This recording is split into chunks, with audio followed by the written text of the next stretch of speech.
Frères et sœurs dans le Christ, aujourd'hui, c'est la solennité du Sacré-Cœur de Jésus. Célébrer le Sacré-Cœur de Jésus, c'est reconnaître dans notre existence et célébrer l'amour débordant du cœur de Dieu. Cet amour débordant du cœur sacré de Jésus se manifeste dans les lectures entendues à plusieurs égards. Dans la première lecture, l'Évangile et le psaume responsorial, il se manifeste par le soin qu'il procure à ses brebis, par la recherche de l'unique égaré et par la joie exprimée lorsque l'égaré est retrouvé. Le cœur, c'est le cœur du bon pasteur, le Seigneur qui nous aime et qui se donne entièrement pour nous. Dans la seconde lecture, d'autre part, il se manifeste par le don du Christ en croix pour l'humanité pécheresse, point culminant de cet amour immense. En effet, dit saint Paul, la preuve que Dieu nous aime, c'est que le Christ est mort pour nous lorsque nous étions encore pécheurs. Si l'amour de Dieu se manifeste en nous en ce jour, c'est pour nous montrer une fois encore la réparation qu'il opère dans notre vie. Par conséquent, la célébration du Sacré-Cœur de Jésus est une invitation à contempler et à honorer la grandeur de ce cœur qui se donne sans hésitation pour l'homme.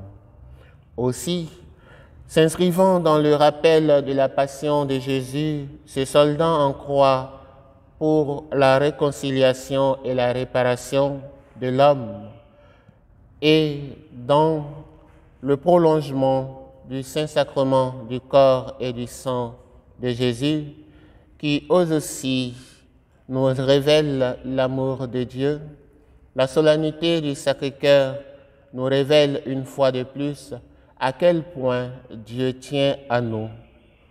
De fait, le cœur sacré n'a point de repos tant qu'il existe des hommes, des pécheurs, en dehors de l'enclos, c'est-à-dire le royaume.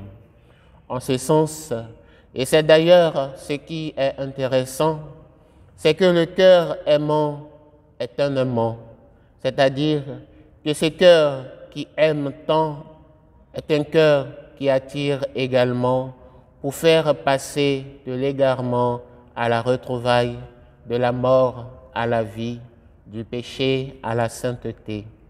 Alors, frères et sœurs, n'hésitons pas à lui offrir notre côté attractif pour qu'il nous tire de l'abîme à la lumière. À ce cœur sacré est toujours uni le cœur immaculé de Marie, sa mère, elle qui était justement là jusqu'au don total de ce cœur sur la croix. Frères et sœurs, n'hésitons pas aussi à recourir à son cœur, à son intercession, pour obtenir toutes les faveurs du Sacré-Cœur dans notre vie de tous les jours. Que la grâce du cœur sacré, uni au cœur immaculé de Marie, soit toujours avec nous.